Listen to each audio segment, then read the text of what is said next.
Assalamualaikum warahmatullahi wabarakatuh. Hello everyone, my name is Meisya Syadrina Putri and my student number is A1B219109. So in this video, we're going to discuss about listening tests for IELTS. Well, before that, we have to know what is IELTS. So IELTS, or the International English Language Testing System, is the world's most popular English language proficiency test for higher education and global migration. So in IELTS, there are 4 elements, that is listening, reading, writing, and speaking. And we are going to talk about this listening section. So the general structures to answer listening section for IELTS, from my opinion, the first thing is don't lose attention. Because remember, you only hear the audio once, so you have to focus and listen carefully what the speakers are saying. And you have to reading, writing, and listening at the same time, so you have to really focus on it. And the second is don't write answers too quickly. A lot of students fall into this trap. As soon as they hear the needed information, they take it for the correct answer, but sometimes this information is repeated or corrected further in the section. Don't leave any blank answers. You won't lose marks for incorrect answers, so even if you don't know the answer, it's better to write something in the answer box. So you have to read the question again and make a guess. So I have 3 general structures here. There is focus, don't write answers too quickly, and make a guess. And now we're gonna listen to some example from section 1. Section 1. You will hear a student talking to the student accommodation officer at a college. First, you have some time to look at questions 1 to 5.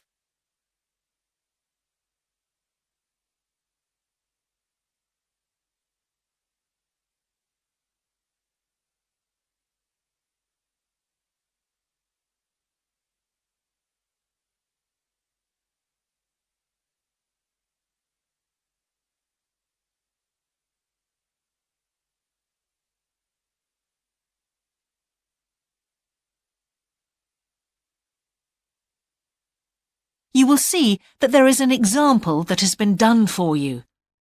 On this occasion only, the conversation relating to this will be played first. Good morning. Can I help you? Yes, I've just been accepted on a course at the university, and I'd like to try and arrange accommodation in the hall of residence. Yes, certainly. Please sit down.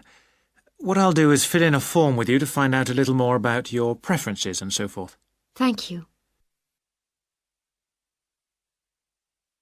The student wishes to arrange accommodation in a hall of residence, so hall has been written in the space. Now we shall begin. You should answer the questions as you listen, because you will not hear the recording a second time. Listen carefully and answer questions 1 to 5. Good morning. Can I help you? Yes, I've just been accepted on a course at the university, and I'd like to try and arrange accommodation in the hall of residence. Yes, certainly. Please sit down. What I'll do is fill in a form with you to find out a little more about your preferences and so forth. Thank you. So, first of all, can I take your name? It's Anu Bhatt. Could you spell your name, please? Yes, ANUBHATT. Thanks. And could I ask your date of birth? The 31st of March, 1972. Thank you. And where are you from? India. Oh, right. And what will you be studying? I'm doing a course in nursing. Right, thank you. And how long would you want to stay in hall, do you think? Well, it'll take 3 years, but I'd only like to stay in hall for 2. I'd like to think about living outside for the 3rd year. Fine. And what did you have in mind for catering?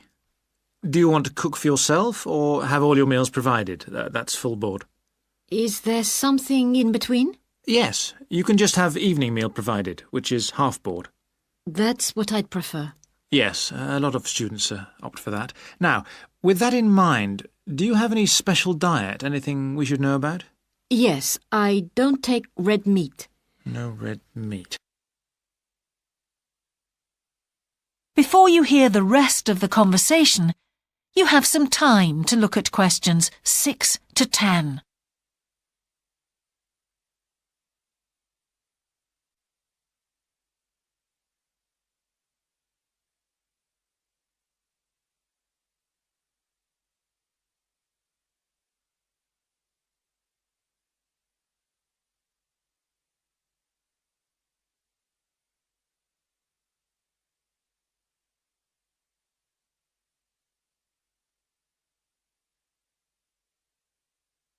Now listen and answer questions 6 to 10. Now, thinking about the room itself, we have a number of options. You can have a single study bedroom or you can have a shared one. These are both what we call simple rooms. The other alternative is to opt for a single bedsit, which actually has more space and better facilities. There's about £20 a week difference between them. Well, actually my grant is quite generous and I think the bedsit sounds the best option. Lovely. I'll put you down for that and we'll see what availability is like. Now, can I ask some other personal details which we like to have on record? Yes, of course. I wonder if you could let us know what your interests are. This might help us get a closer match for placing you in a particular hall. Well, I love the theatre. Right. And I enjoy sports, particularly badminton. Ah, that's worth knowing. Now, what we finish with on the form is really a list from you of what your priorities are in choosing a hall, and we'll do our best to take these into account. Well, the first thing is I'd prefer a hall where there are other mature students, if possible. Yes, we do have halls which tend to cater for slightly older students. And I'd prefer to be out of town. That's actually very good for you because we tend to have more vacancies in out-of-town halls. Lucky. Yes. Anything else? Well, I would like somewhere with a shared area, a TV room, for example, or something like that. It's a good way to socialise. It certainly is. That's it. Now, we just need a contact telephone number for you. Oh, sure, I'll just find it. It's 667549. Great. So we'll be in contact with you as soon as possible. That is the end of section 1.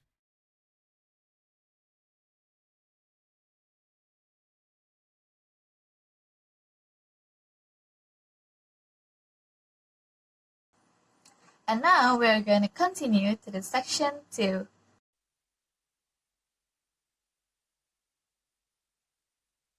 Now turn to section 2. Section 2. You will hear a man giving a talk to new members of a wildlife club in the south of England. First, you have some time to look at questions 11 to 13.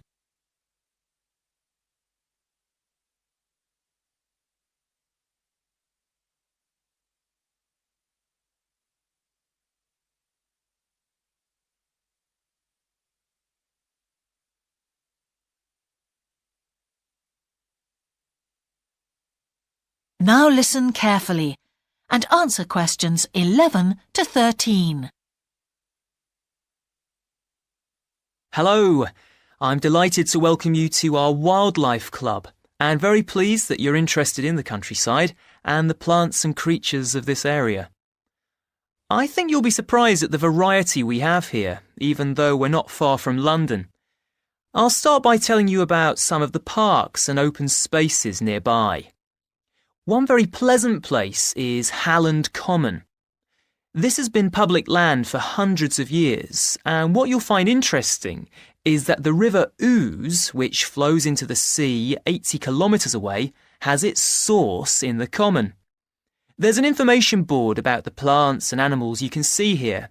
And, by the way, the common is accessible 24 hours a day. Then there's Holt Island, which is noted for its great range of trees. In the past, willows were grown here commercially for basket making, and this ancient craft has recently been reintroduced. The island is only open to the public from Friday to Sunday because it's quite small, and if there were people around every day, much of the wildlife would keep away. From there, it's just a short walk across the bridge to Longfield Country Park. Longfield has a modern replica of a farm from over 2,000 years ago. Children's activities are often arranged there, like bread making and face painting. The park is only open during daylight hours, so bear that in mind if you decide to go there. Before you hear the rest of the talk, you have some time to look at questions 14 to 20.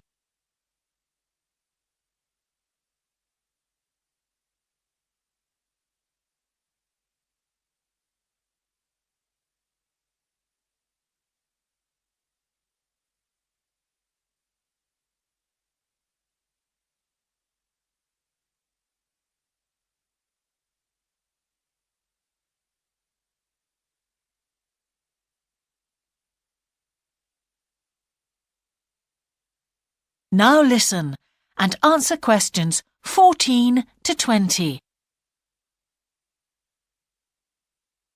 Longfield Park has a programme of activities throughout the year, and to give you a sample, this is what's happening in the next few days. On Monday, you can learn about herbs and how they've been used over the centuries. You'll start with a tour of our herb garden, practice the technique of using them as colour dyes for cloth, and listen to an illustrated talk about their use in cooking and medicine. Then on Wednesday, you can join local experts to discover the variety of insects and birds that appear in the evening. We keep to a small number of people in the group, so if you want to go, you'll need to phone the park ranger a few days ahead. There's a small charge which you should pay when you turn up. I'm sure you're all keen to help with the practical task of looking after the park, so on Saturday you can join a working party. You'll have a choice of all sorts of activities, from planting hedges to picking up litter, so you'll be able to change from one to another when you feel like it. The rangers will be hard at work all day, but do come and join in, even for just a short while. One thing, though, is to make sure you're wearing something that you don't mind getting dirty or torn. And finally, I'd like to tell you about our new wildlife area, Hinchingbrook Park, which will be opened to the public next month. This slide doesn't really indicate how big it is, but anyway, you can see the two gates into the park and the main paths. As you can see, there's a lake in the northwest of the park with a bird hide to the west of it at the end of a path, so it'll be a nice, quiet place for watching the birds on the lake. Fairly close to where refreshments are available, there's a dog walking area in the southern part of the park, leading off from the path. And if you just want to sit and relax, you can go to the flower garden. That's the circular area on the map, surrounded by paths. And finally, there's a wooded area in the western section of the park, between two paths. OK, that's enough from me, so let's get on and have a look. That is the end of section 2.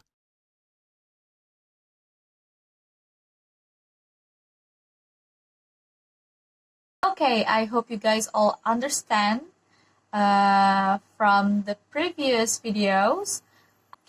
I hope you guys have a great day, and if you want to take the IELTS test, I hope you guys a good luck, and I hope everyone is healthy. Stay safe at home. Thank you for watching. Wassalamualaikum warahmatullahi wabarakatuh.